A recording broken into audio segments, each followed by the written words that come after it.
At topic sa social media ang Facebook post ng aktor na si Ping Medina. Kiniwento niya ang pambabasa sa kanya ng kapwa-aktor na si Baron Geisler. May eksena raw sila sa ginagawang pelikula na may tema ng extrajudicial killings. Habang nakagapos, sinabihan daw siya ni Baron na may gagawin ito na wala sa script. Dito na raw nilabas ng kontrobersyal na aktor ang kanyang ari at inihian si Ping. Lasing din daw ito sa set dahil sa pag-inom ng beer. Sa sobrang galit daw ni Ping ay sinuntok na lang niya ang bakal na pader at nabali ang kanyang kamay. Pinagbumura niya sa kanyang post si Baron at sinabing hindi ito tunay na aktor at mas mababa pa sa hayop. Nanawagan din siya sa movie industry na wag nang kunin si Baron.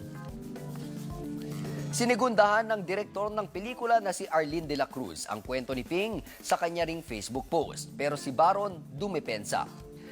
Sa Facebook din, una siyang bumuelta kay De La Cruz na sinabihan daw niya na may gagawin siya sa eksena. Sinisi niya ito dahil hindi daw nito tinanong bilang direktor kung ano mismo ang kanyang gagawin. Sinamahan pa niya ng hashtags na Poncio Pilato at Hugas Kamay ang kanyang status. Nag-post din siya ng video bilang sagot naman kay Ping. Pinabulaanan niya ang mga sinabi nito at giniit na hindi siya bastos. Sa katunayan, tinulungan pa raw niya ito pagkatapos ng eksena. Makikita rin daw sa behind-the-scenes footages na hindi siya lasing. Sa huli, nagpahiwatig si Baron na dadali niya ang laban sa korte. Ping, pare, kung hindi mo kaya yon, then if you can't take the heat, get the hell out of the kitchen. Tapos, sign mo pa ako, pare mali. Sige, naihian kita.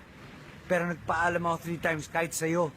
Nakarecord yan sa behind the scenes. Kung meron, pwera lang kung binura nyo. Sinungaling kayo at sama ng mga puso nyo.